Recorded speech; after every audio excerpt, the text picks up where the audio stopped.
Good morning and welcome to Arundel House, the global headquarters of the International Institute for Strategic Studies, the IISS, in London. We are delighted to host today Dr. Riyad Hijab and senior members of the High Negotiations Committee for the Syrian and Opposition Forces, including Anas Al-Abdeh, the head of the Syrian National Coalition, Hassan Abdulaziz of the National Coordination Bureau, and Hind Kabawat of the Women's Consultative Committee, and other of their senior colleagues. This morning, Dr. Hijab will formally launch the executive framework for a political solution to the Syrian conflict based on the Geneva Communiqué of 2012. We are honored that the IISS has been chosen to host this launch. The IISS has a long and distinguished track record providing facts and analysis on the Middle East and developing informal institutions and forums that assist defense diplomacy and conflict resolution in the region. The IISS Middle East Office in the Kingdom of Bahrain has gathered together the best forward-deployed group of analysts and researchers on the Middle East of any Western-based think tank. The executive director of the IISS Middle East Office, Sir John Jenkins, is a former ambassador to Syria and to 3 other Arab countries. This week, the New Statesman magazine carries a cover story by him on the role of Russia and Iran in the Syrian conflict. Our senior fellow for regional security, Emil Hokayyam, has written one of the most celebrated books on the current Syrian tragedy. Dr. Nelly Lahoud, also based in Bahrain, is one of the world's leading analysts on jihadi movements. Our consulting senior fellow, Dr. Toby Dodge, has written extensively on Iraq and the links between its internal politics and the crisis in Syria. Many others contribute to our armed conflict database that records the battles and the political initiatives that have shaped the conflicts in the region and elsewhere.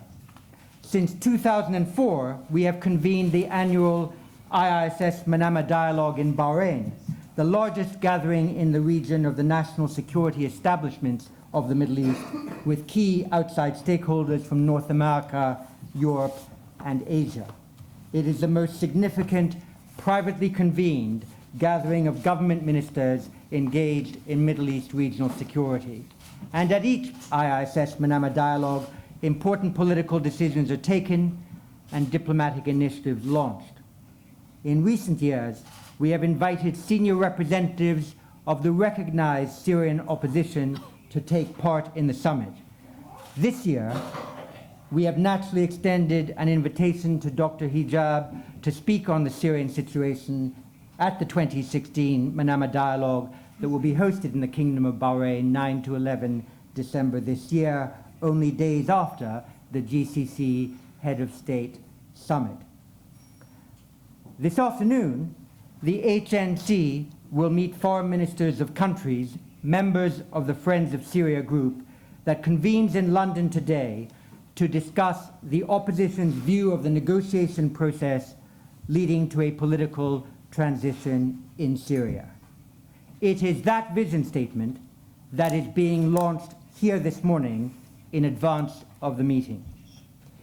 Riyad Hijab is a former member of the Syrian Ba'ath Party and former Prime Minister of Syria.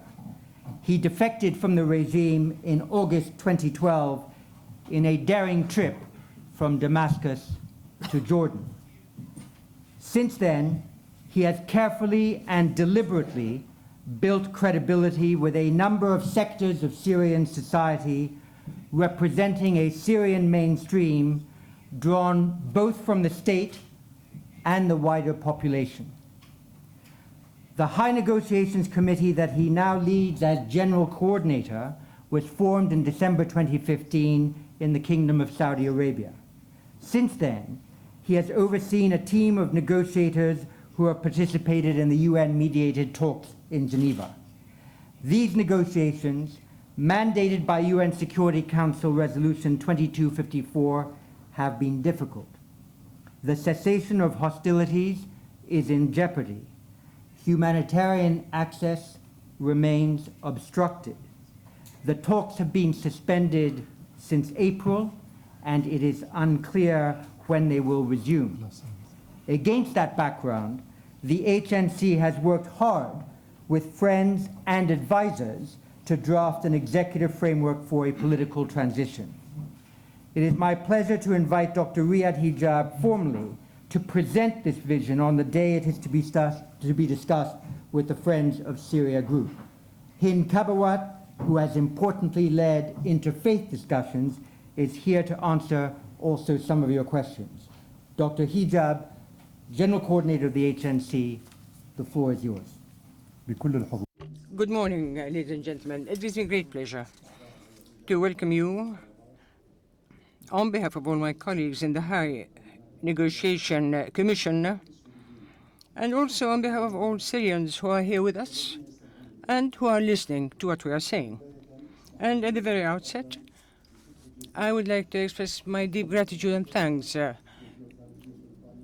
to Her Excellency, His Excellency, the Minister of State of the United Kingdom for Foreign Affairs.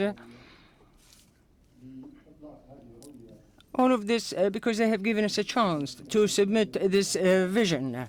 This is a vision which has been submitted to the negotiations themselves, and what this represents so that morally we can feel that we are achieving something on the political arena. Also, I would like to express my thanks to Her Majesty's government on the efforts they have exerted, for the support they have given to us in order to answer the aspirations of the Syrian people. And also, this transition from the dictatorship, military dictatorship, to a civilian rule, democratic and a multi-party rule. The government of the United Kingdom has indeed contributed greatly through its political positions, through what it has done humanitarianly. It has hosted in February that conference of the donor countries, and this conference, perhaps for the very first time, achieved those sums. And all of this in order to help those Syrians who are suffering and have become immigrants in all countries of the world. And Her Majesty's government has also supported the idea of safe zones as well as airdrops to help those people and the cities under siege. Here, I would like to thank everybody who works in the ISS for hosting this meeting today. Ladies and gentlemen, now the HNA today is submitting to you its vision for the future of the country through a process of negotiation which is going to lead to the agreement on basic principles in this transitional phase, which will represent a landmark of progress in Syria, so that we can have a new political process, which will mean that all Syrians can go back to their country. And there will be a constitution which will be careful in order to emphasize all powers, the independence of the judiciary, the freedom of the press, and the affirmation of political impartiality of the army, as well as to having security mechanisms so that we can have those bodies which will hold high the sovereignty of the nation and its independence. And this present document, which has been introduced to you, addresses a number of social issues, including the arrangements for local administration, the return of refugees, IDPs, exiled persons, and those arbitrarily dismissed from their jobs, as well as the launch of a comprehensive national dialogue, the adoption of national reconciliation program, the deterrence of revenge throughout providing protection for targeted groups, in addition to constitutional and legal controls which shall be enforced by institutions with clear and effective mechanisms for accountability and transitional justice, and the guarantee of the right of all citizens. At the same time, The vision tackles issues of dealing with the economic crisis, adoption of a comprehensive program for reconstruction, restoration of the infrastructure and the basic services, providing the implementation of the international resolutions related to the return of all Syria to their homeland, as well as repealing those decisions adopted after March 2011.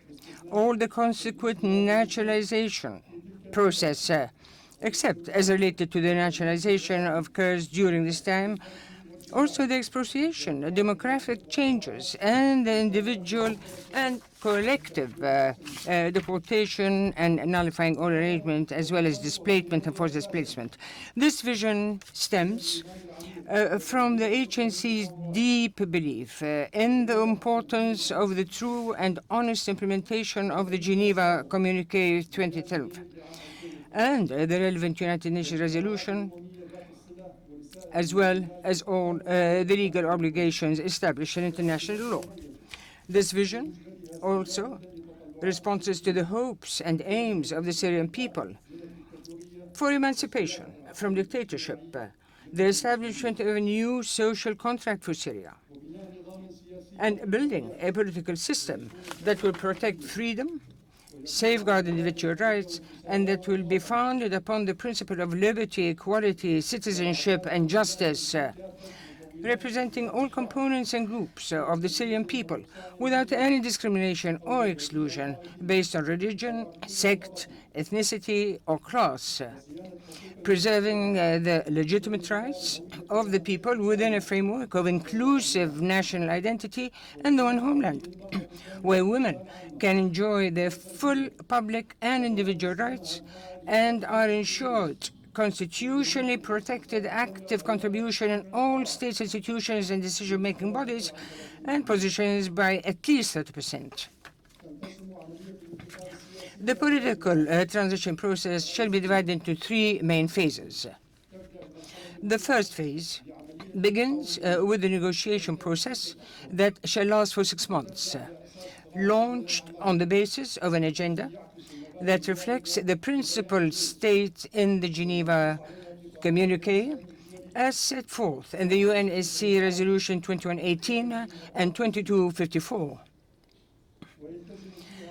The agenda will include the executive foundation for implementation of the UNSC resolutions.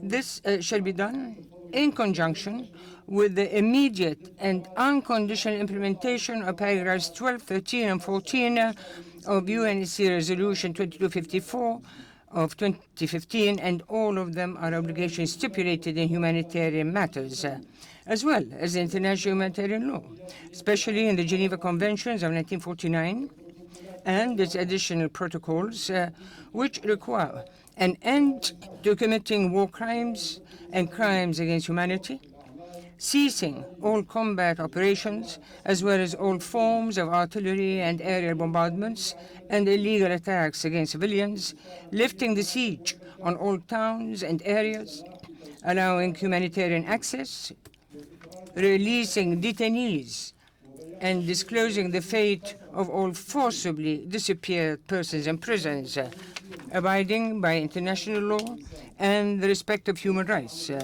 putting an end to all forced displacement and arbitrary executions, the return of internally displaced people and refugees to their home areas, developing enforcement mechanisms in case of procrastination by the regime, and providing the international community with the necessary guarantees so that those negotiations can be a success. The second phase is a transition period that shall last for 1.5 years, which starts immediately upon the agreement of the two negotiating parties on the basic principles of the transition process, and a signed agreement that puts this phase within the inclusive constitutional framework, and a complete and final cessation of hostilities, the establishment of the transitional governing body. This shall require the departure of Bashar al-Assad and his clique, who committed heinous crimes against the Syrian people.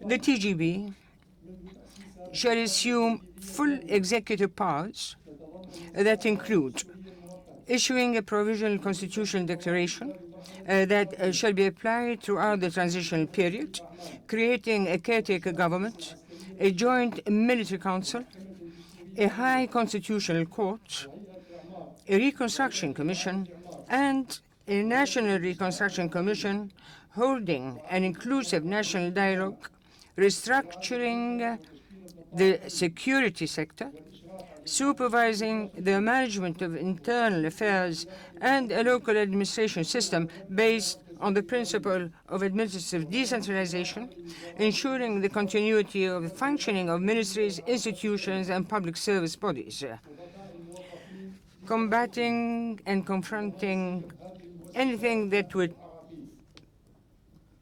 mean those people cannot keep their jobs.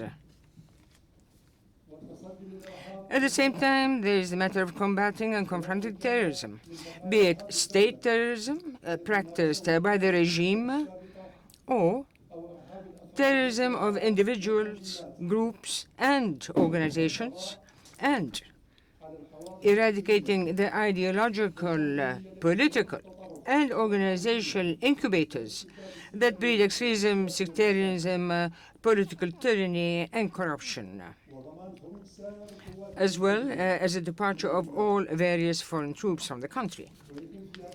During this period, a new political system shall be established based on a number of basic principles, including the sovereignty, independence, and territorial integrity of Syria, a multi-party state based on freedom, democratic practices, inclusiveness, representation, and citizenship, the rule of law, human rights, and accountability, with effective mechanisms to ensure respect for Syrians' human rights and dignity, and ensuring the Syrians' right to full participation in the political process.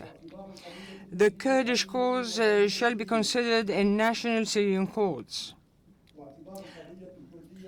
Yes, the Kurdish cause shall be considered a national Syrian cause, and action shall be taken to ensure their ethnic, linguistic, and cultural rights.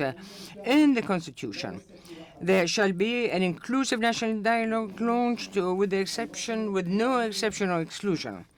The end of the transitional period shall mark the inauguration of the third phase that represents the final transition through the implementation of the outcome of the national dialogue and the constitutional revision. Local, legislative, and presidential elections shall be held under the supervision and with the technical support of the United Nations.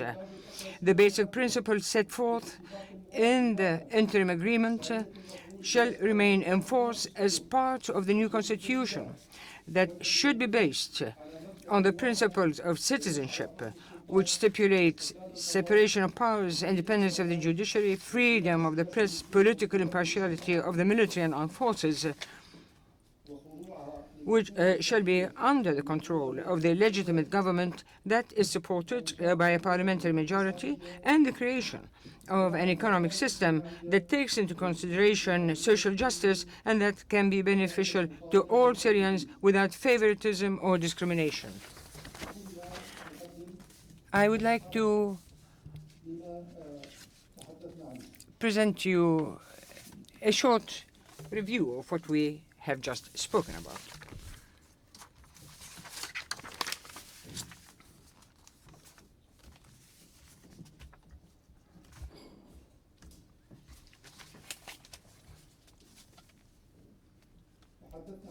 Yes, we spoke about the phase of negotiations.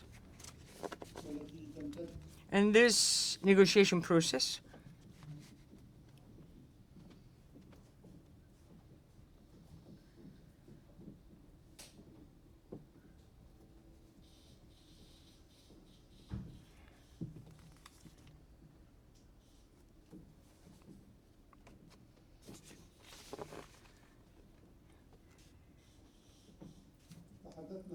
Yes, we spoke about the negotiation process, and this is going to last for 6 months.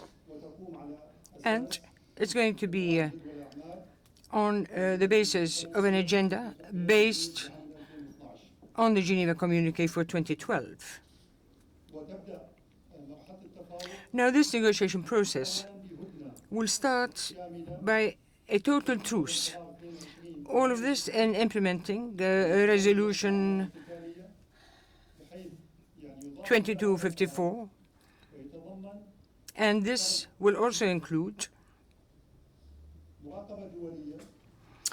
an international supervision as well as the matters of order.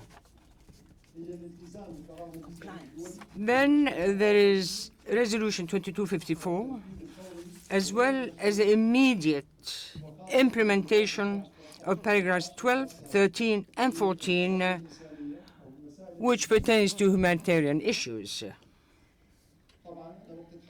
Of course, when I said a truce, a total and lasting truce, this truce, of course, is going to take into consideration confronting terrorism and that the whole international community should combat terrorism. All of this in accordance with the resolution from the United Nations, which permits any action which would put an end to terrorism. Matters of human rights are very, very important. All of that was submitted in Resolution 2254. So we have to implement whatever appeared in that resolution.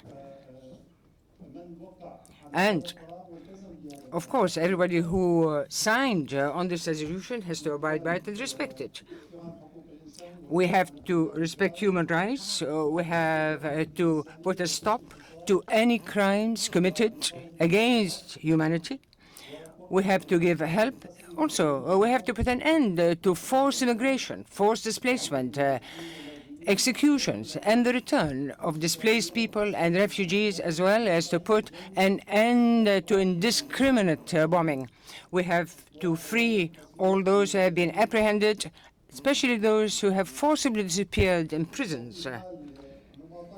And if there is procrastination by the regime and the non-response and its continuity in its violations of all international rules, then the Security Council has to fulfill its responsibility so that it will supervise the transitional phase as well as the respect of all UNSC resolutions and the matters which have been adopted on the international scale.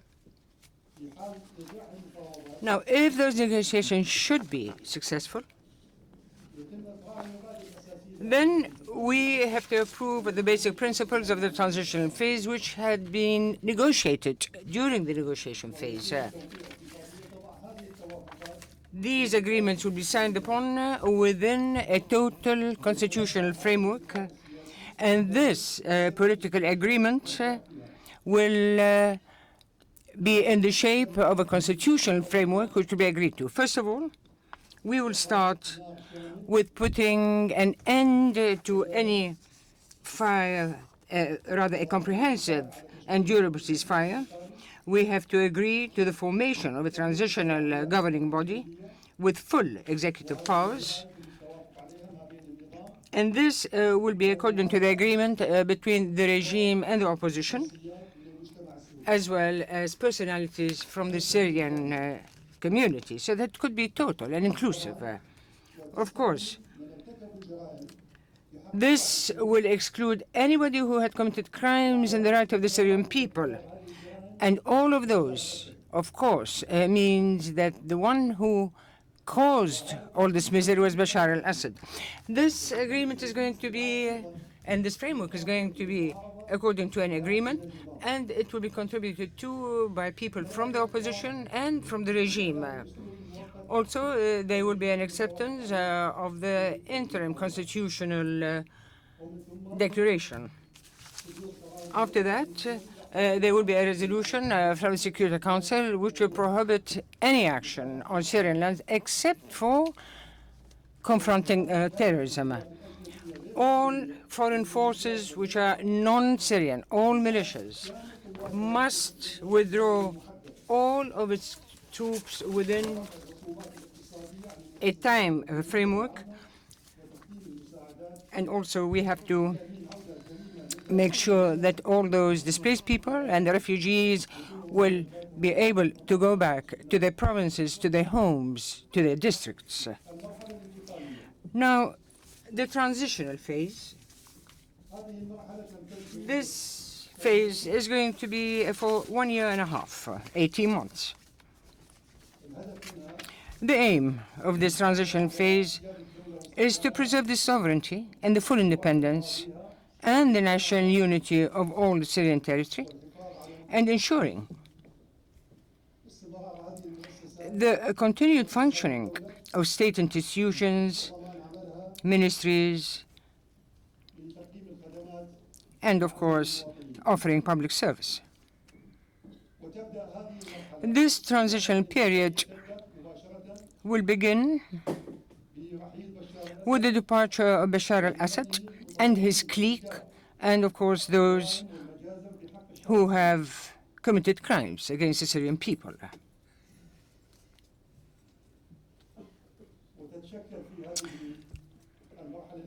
During this transition phase, the transitional governing body with full executive and administrative authority will be formed.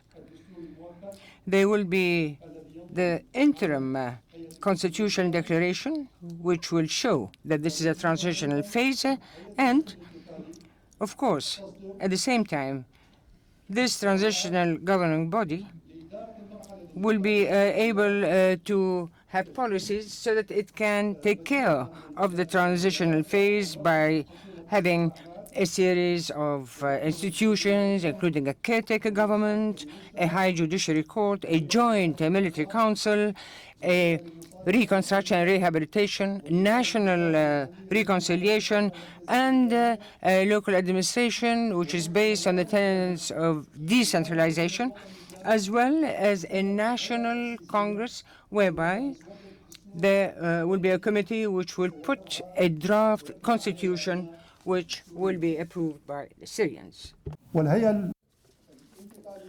The TGB will have many tasks before it, important ones, which will include also some external relations and external communications with neighboring countries, and the adoption of a comprehensive program to combat terrorism and to do away with all the incubators of ideologies and terrorism, and to release the detainees and to facilitate the return of the displaced.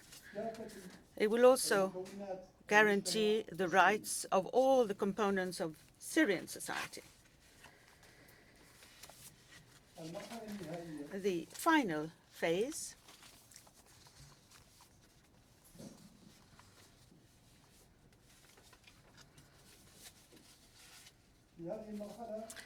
and during which there will be implementation of the outcomes of the national dialogue and the constitutional review, within which,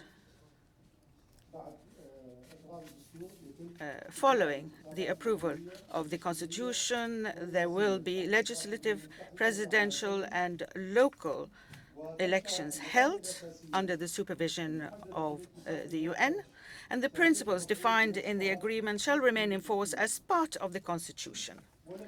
Those shall include the sovereignty of Syria, as well as its independence and its territorial integrity. It will be a state based on plurality, democracy, citizenship, providing equality in rights and duties without discrimination, ensuring independence of integrity and the judiciary, respect of human rights, and guaranteeing the right of all Syrians to fulfill their role and to participate fully in the political process and benefit from public services.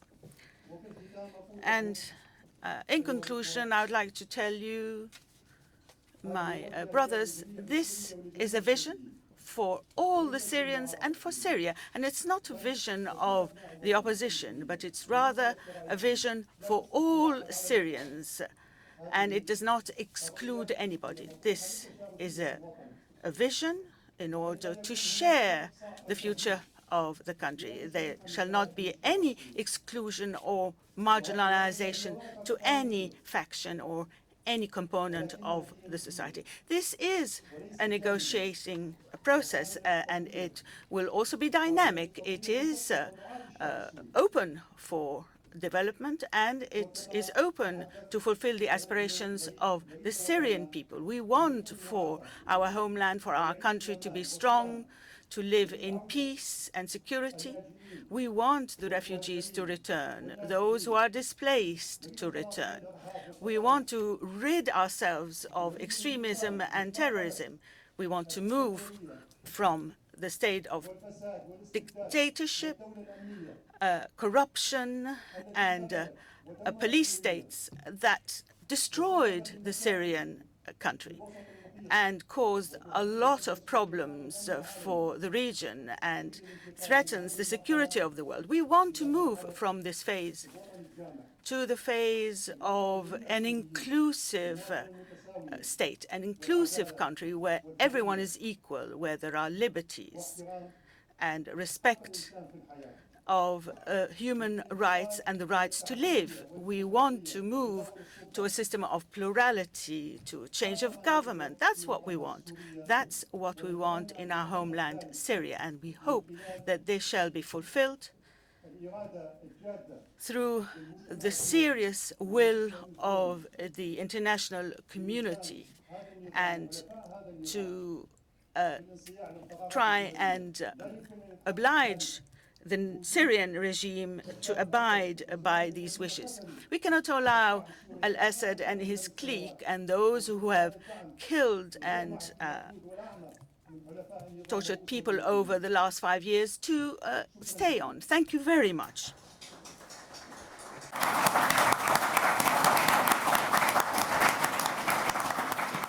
Let me remind all of you in the audience, including the 17 cameras that are broadcasting this event, that the remarks that you've just heard are, of course, on the record, as are both the questions and the answers that will now follow. I'll open up to the floor in a moment, and I will recognize people in the order that I see them, and then as soon as you get a microphone, do pose your crisp question, and we'll go straight to our panel for answers. I might begin, if I may, Mr. Hija, by asking you a challenging question about security sector reform in Syria, the problem of security and stability, which is so important in Syria. Can you please elaborate on how a transitional government would deal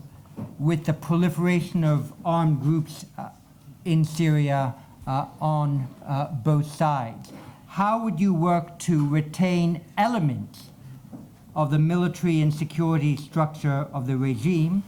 And how would you work to ensure that some, perhaps all, of the armed opposition groups accept the authority of the transitional government and progressively lay down their arms?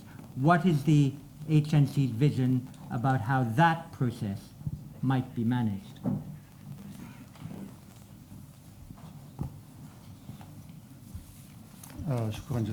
Thank you very much, sir.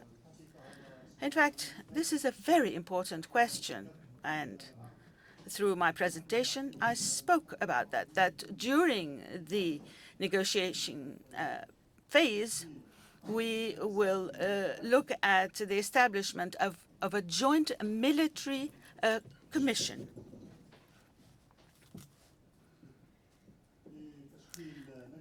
The establishment of a joint military council following the restructuring of the military institution.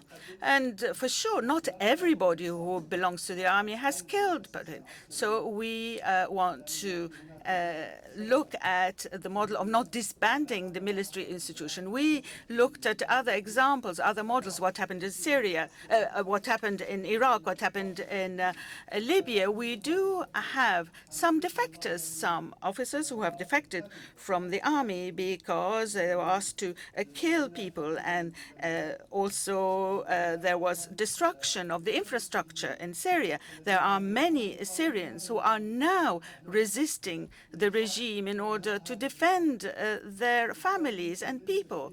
So this establishment of this military council shall be based on having people who have clean hands from both sides, from the defectors and also from the factions who belong to the Free Syrian Army, as well as the military establishment. They will become one body to protect the homeland, to protect Syria. And as I have spoken in terms of this political neutrality, we must concentrate on fighting terrorism and extremism. As to the security establishment, in fact, there are many and complex establishments and institutions that deal with security, and they have committed a lot of crimes against the Syrians. Therefore, there has to be a restructuring and reestablishment of this institution, the security one, in order to allow people to be protected. These services, these institutions should protect people rather than torture them. That's our point of view. As to the security institution, at the moment there are 7 different services, there will be a negotiation and agreement as to how we can define what is going to serve the army and the armed forces, and what other services will be required to serve the Syrian citizen and to safeguard the safety and security of Syria. Thank you. And Marcus of the BBC, if you could stand up. I know you've got a laptop on, but if you can try to stand up, then Jonathan Marcus, BBC. Yeah, John, thank you very much. Thank you for that very detailed presentation. You stressed a few moments ago that there wouldn't be huge whole sectors of people marginalized or excluded from the new Syria. But of course, you've also insisted that Mr. Assad's clique must depart. Can you give us some clearer sense of where the boundary line lies between people who have been involved with the Assad regime, those who must depart, and those perhaps who can remain in their posts? And it sounds, very difficult. You've mentioned the Iraqi example, but it sounds a very difficult thing. Are you proposing there should be no equivalent de-Baathification, if you like? Where do you draw the line between people who have been involved with the current regime, those who must go, those who can stay?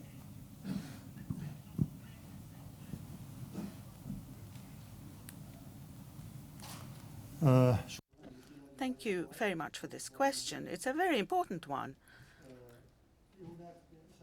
There are personalities, leaders in the Syrian state, in the regime, who have given orders to kill Syrians. And they are sitting at the head of security services and military services. They have killed Syrians. They have caused them to be displaced. Those cannot have a role in the future of Syria and in this transitional phase at all. As to those who are employed and work in the various ministries belonging to the state, those can stay as employees. They can stay in their posts. Even those who also have worked for the military establishment, those cannot be excluded from the military establishment or the security establishment. We are only talking about people who are directly responsible for the commission of crimes against the Syrian people feel. With the glasses, yes, there you go. And the microphone is coming right to you. Give us your name and affiliation if relevant. James Bays from Al Jazeera. Clearly, the blueprint you've put out today is not going to come to pass unless you get transition. And the diplomatic efforts in Geneva are going nowhere. Can you give us your idea right now of how you restart the diplomatic process? Because the only initiative seems to be the Kerry-Lavrov talks, which are also so far going nowhere. And can I ask you, with regard to that, do you still trust Mr. Kerry to negotiate in your best interests? And should he be trusting Mr. Lavrov?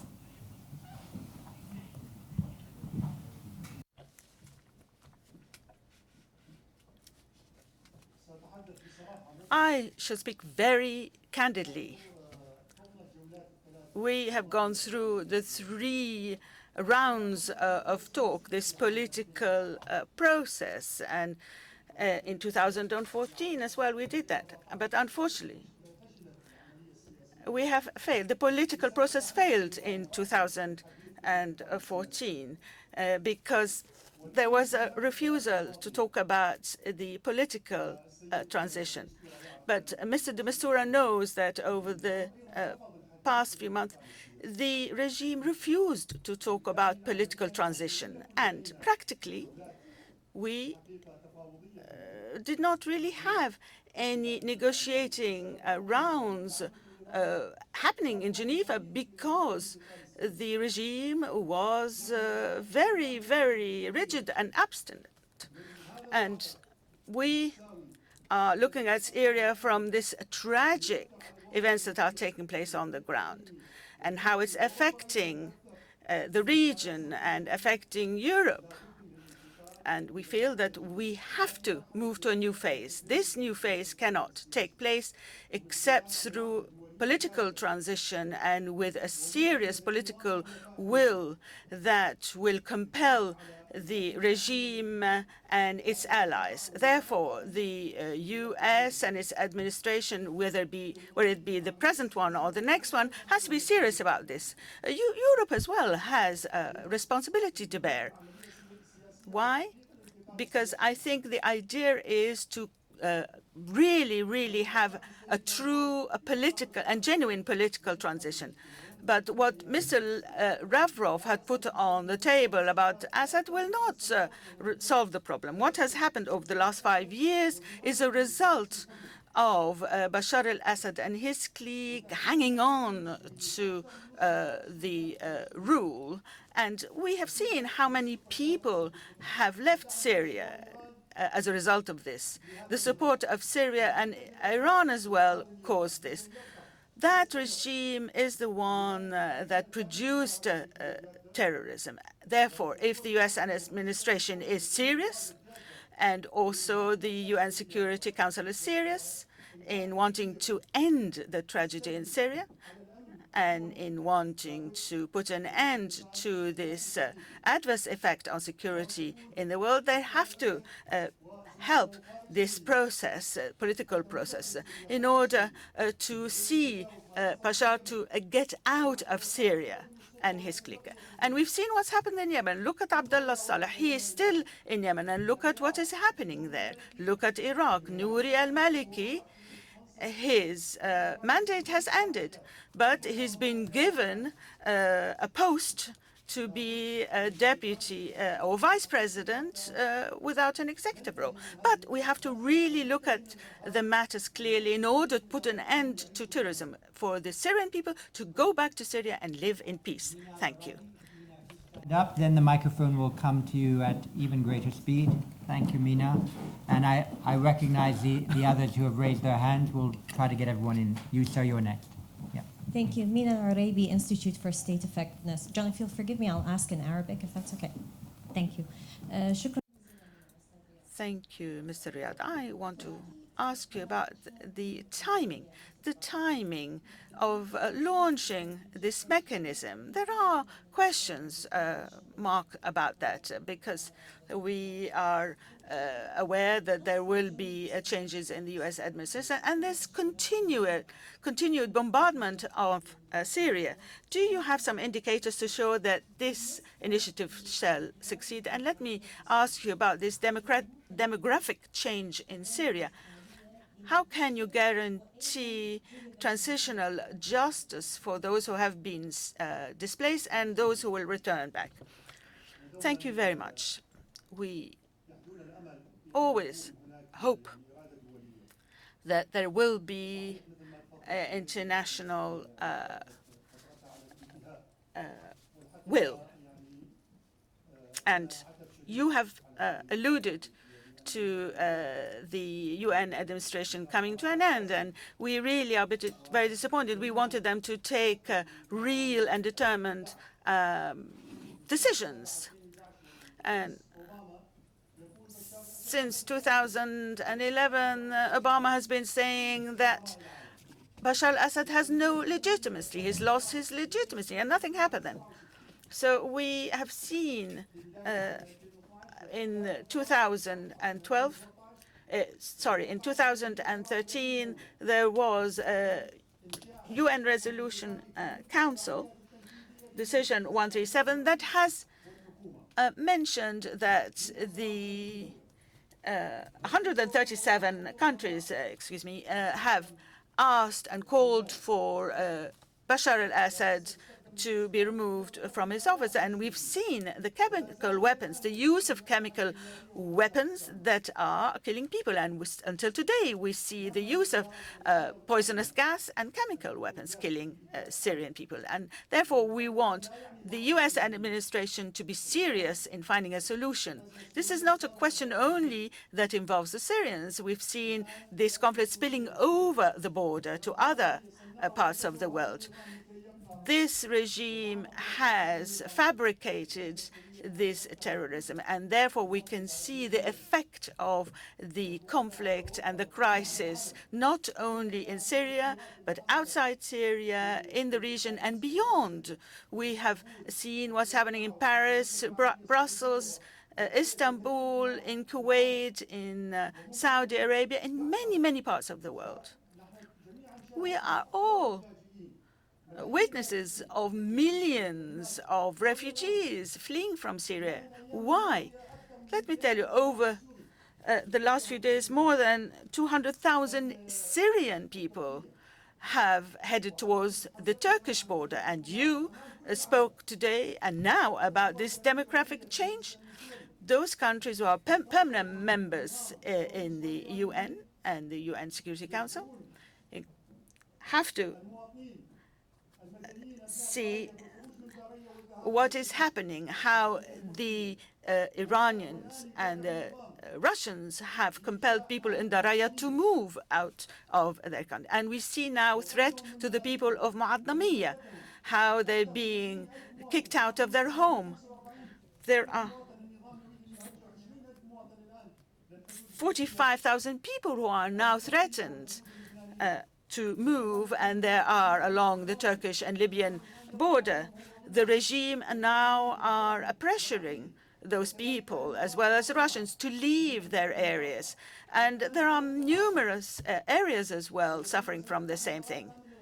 And they're talking about safe passages for these people to go. Where shall they go? 400 people in Aleppo, where will they go? 4,000 people, I beg your pardon. So this is something that has to be resolved. The people who have committed crimes against the Syrian people have to be held accountable. And this conflict that is spilling over the region and the rest of the world has to be put to an end. As long as the sectarian militias, the mercenaries, the foreign forces leave Syria, they have to leave. Thank you. Yeah. جياب أبو صفية سكاي نيوز عربية. سؤال متعلق أيضا. جياب أبو صفية, Sky News. My question, Dr. Riyad, is also about this timing. Is this document final, or shall we see some changes to it? Because we see a near agreement between the Russians and the Americans, and also there seemed to be some warmth in the relationship between Moscow and Tehran. And what are you looking forward to? What are you looking for after the London meeting? وأكثر من سؤال. نعم الوثيقة اللي بين يدينكم هي أخذت وقت طويل جدا من الحوار والنقاش. وهي This document in front of you has taken a long time to prepare, and it's really a good contribution from a number of people who are members of the Commission. There are people who represent the various factions, the political components, the various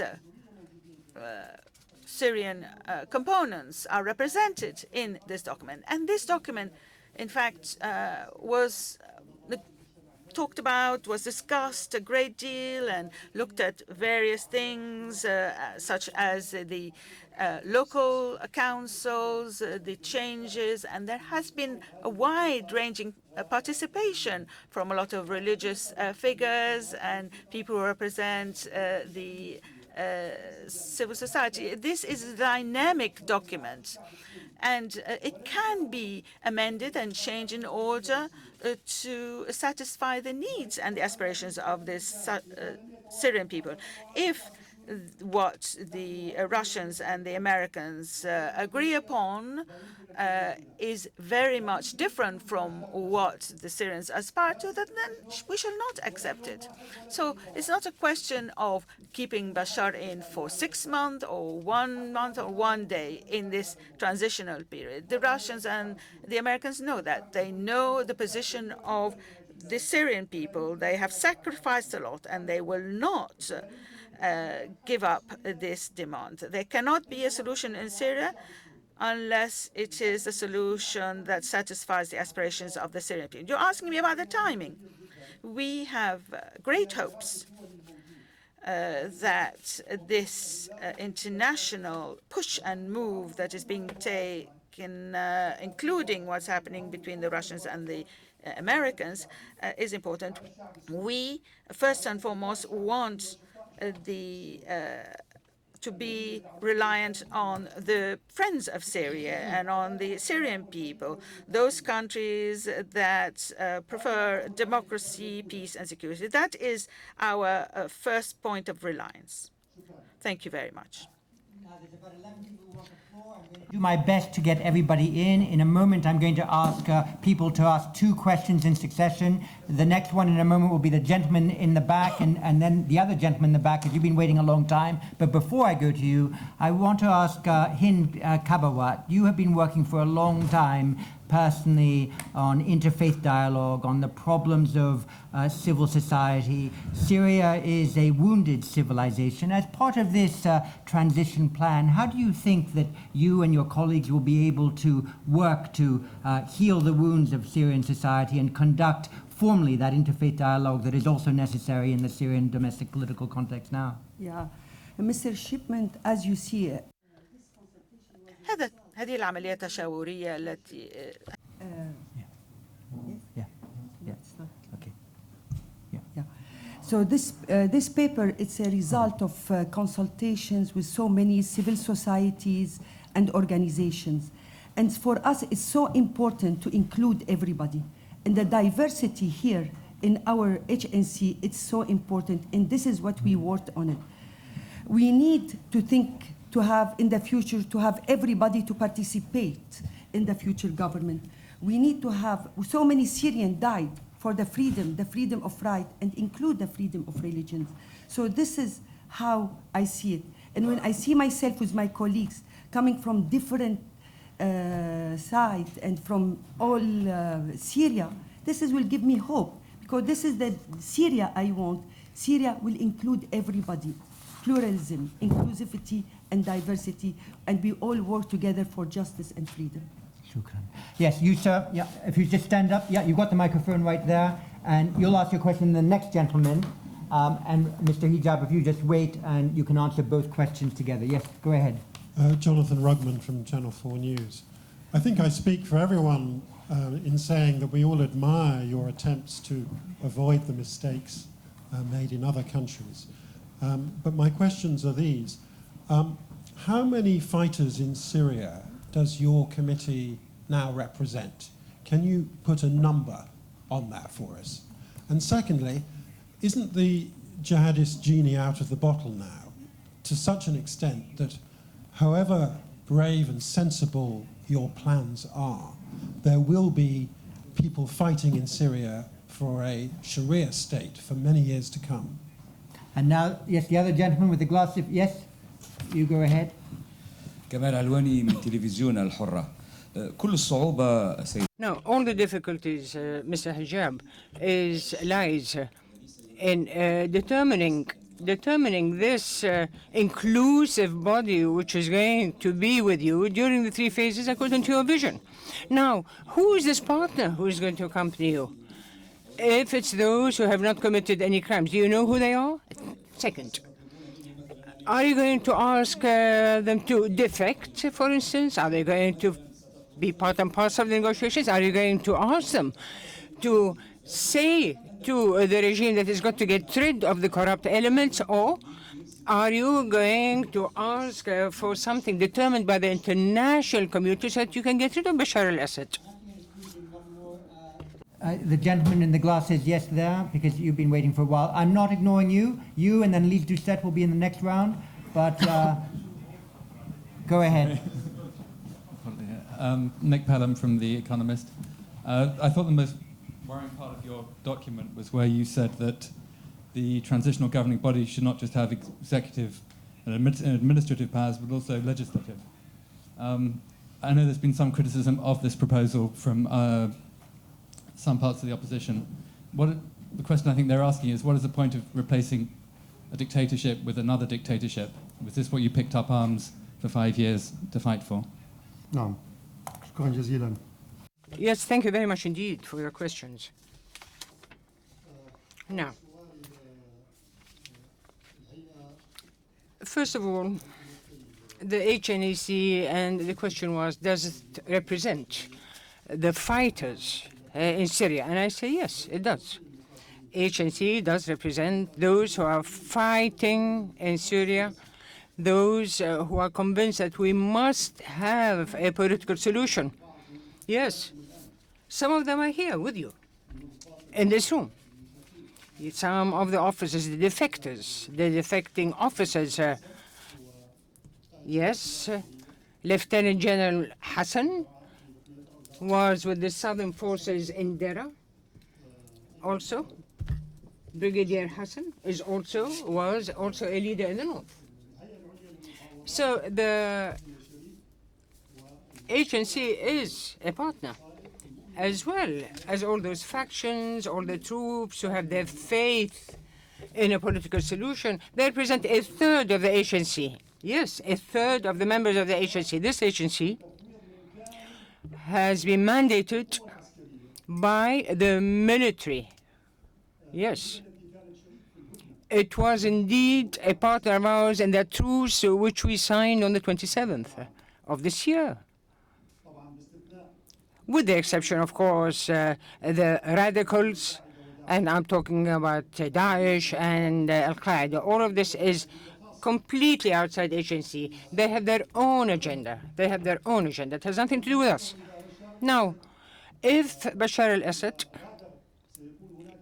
if he is going to leave, is the fighting going to go on? No. What are we suffering from? It's because of Bashar al-Assad. We're having all those troubles. He is the one who led to this extremism, to the terrorism. And yes, his presence is the one that feeds all the agendas of those who are determined to wreak havoc, the extremists.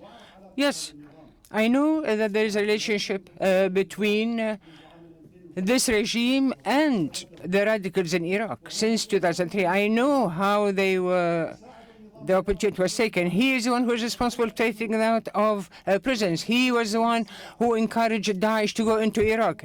He armed them, he gave them, so that he could say, no, in Syria we don't have this problem. You know that the revolution started peacefully. In every part of Syria, it was a peaceful movement. There was no arms. There was no shooting. All of them asked for reforms, economic and political reforms. But the regime, in order to get rid of this political revolution, yes, he brought in and freed all those radicals of the various factions, the terrorist factions, whether it be Daesh or Al-Qaeda, so that he can say the choice is between me and terrorism, so that he can say in front of the world what is happening in Syria is not what the Syrians are doing, it's a terrorism. This is not true. If it's true, why have more than 12 million Syrians have left Syria? Why? Yes, they have left Syria, all of those 12 million people. And you can see yourselves how Bashar al-Assad is dealing, how is he using all those armaments which have been proscribed against children and women and old people. In August and last August, 62 barbaric events took place, and yes, they burnt human beings. They burnt them alive. And all of this you can see on the network of Syrian human rights. Syria, once Bashar al-Assad leaves, is going to be safe. All of him, of course, and his clique, who also committed crimes against the Syrian people. Now, the partner. Of course, we need a partner. Any process needs partnership. Now, the political process, the political solution, this needs a conviction of this process. We have not had success in the past.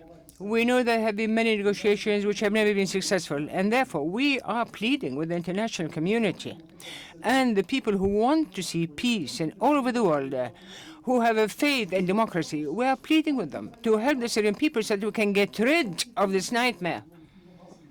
Yes, this is a pandemic which has affected all the country. All of this you can see in the things that are happening in Syria. There are the defectors, the people who are fighting. Why have they defected? Why do they not agree with this regime? Even those who are working within state institutions today,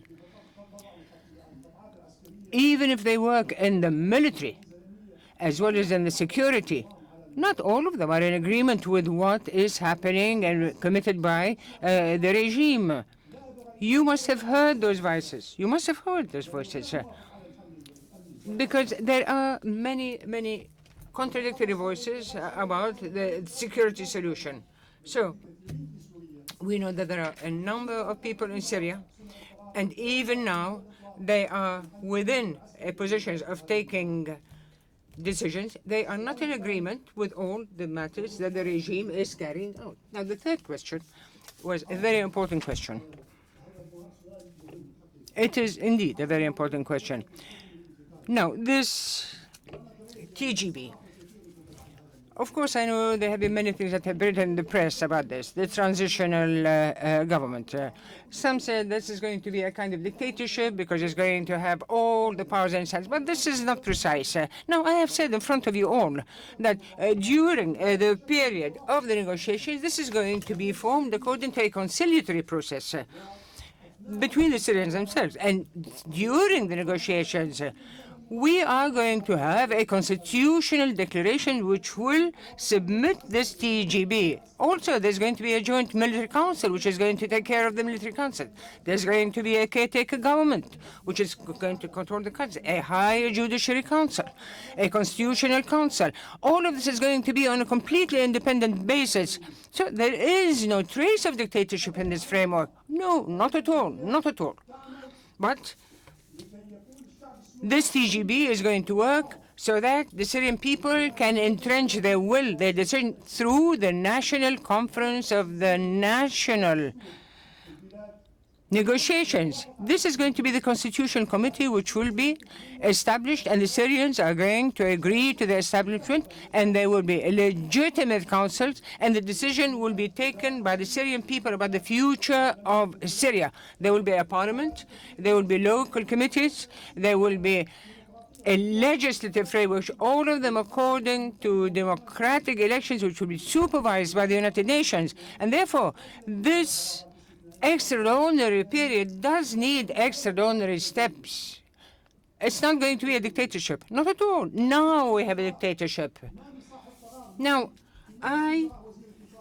as a prime minister, when I was a prime minister, I could not take any decisions. I did not have the authority of taking any decision. And the present prime minister has no authority to make decisions. Any minister, even a junior employee, yes, he's got to listen to the dictator and carry out his will.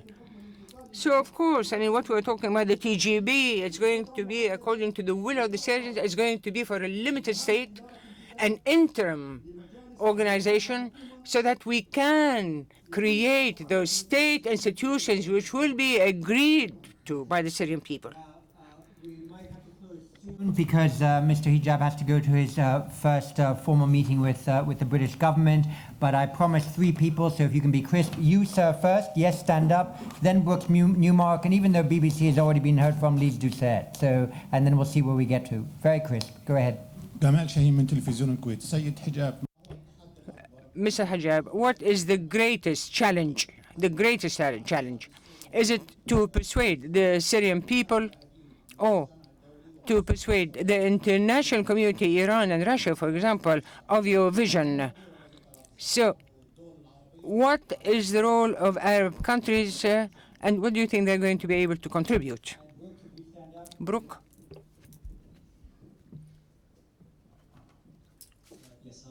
Now.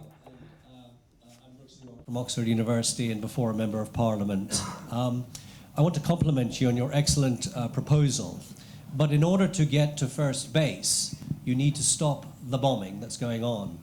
And there has been huge evidence in the past year in particular of chlorine bombs, barrel bombs by Assad, and even phosphorus bombs by Putin.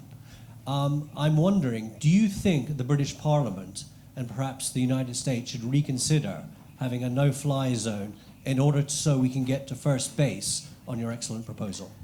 Liz?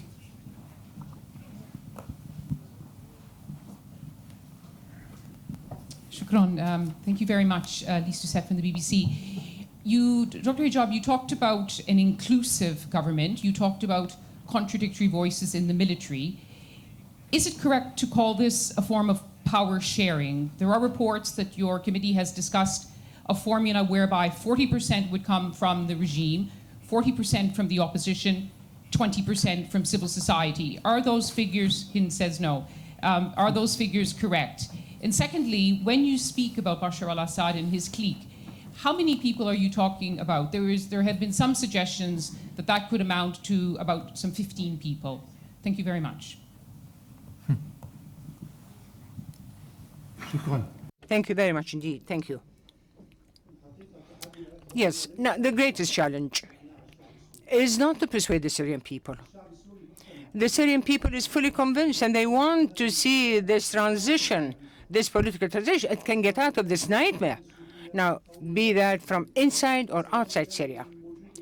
Whether the ones in Syria are now under the aegis of the regime who are suffering from this catastrophe, or the ones who are working in the opposition, all of them are going through this tragedy. Everybody is suffering.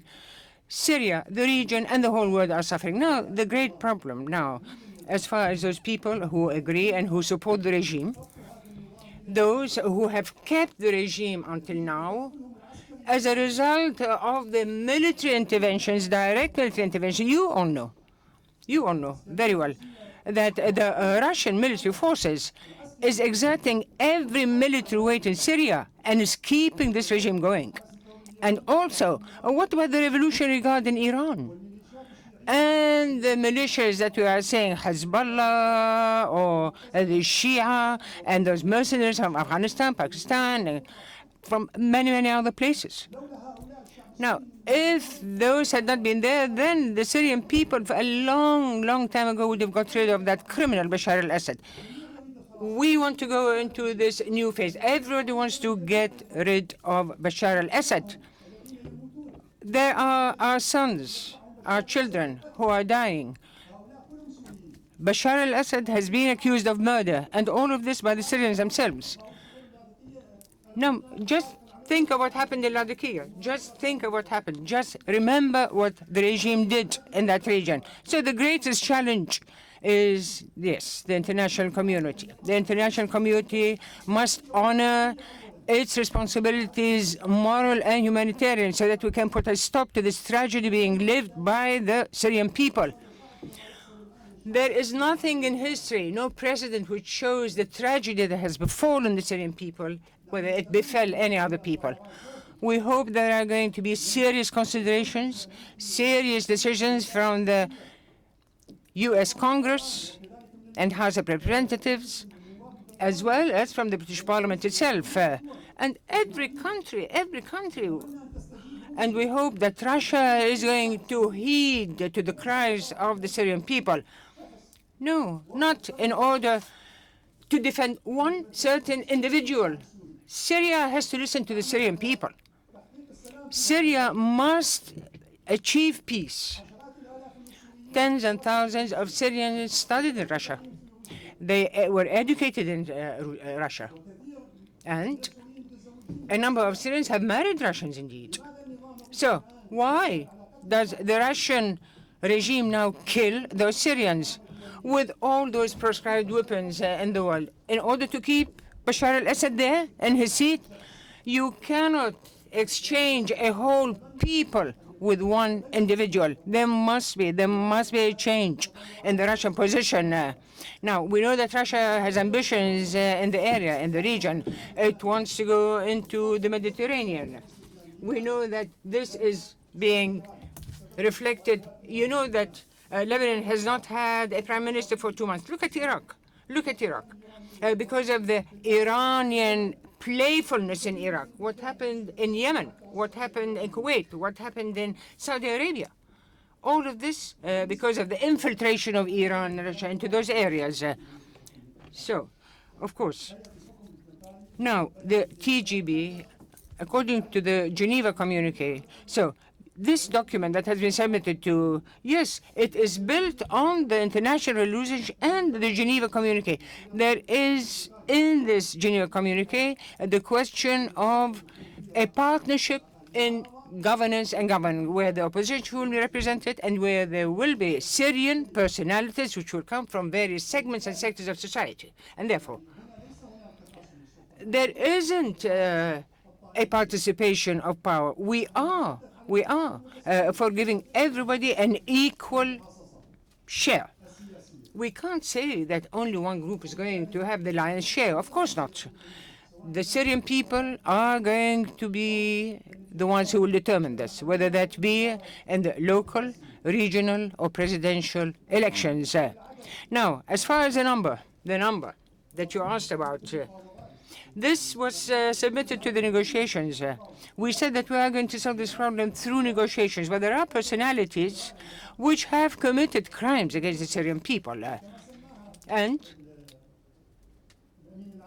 as has been called by Dr. Ban Ki-moon, those are war crimes. Yes, war crimes. Every day in those besieged territories which have been besieged by the regime, hundreds and hundreds of people there. In Daraya today, in Madaya, there is a disease which is now prevalent, and a lot of those diseases, and the regime refuses to let them get a cure for that. He refuses to allow food to go into that. More than one area where millions of Syrians live are not allowed to even receive food. So is it really fair to leave this, a regime which uses barrel bombs, yes, a regime which uses napalm and phosphoric and chlorine bombs? And you saw that on television just 2 days ago. Children who were bombed with napalm bombs. And therefore, whoever committed crimes to the Syrian people, it is impossible for that entity to be part and parcel of the future of Syria. Thank you. Of course, I can't add, but there are 4 very important matters.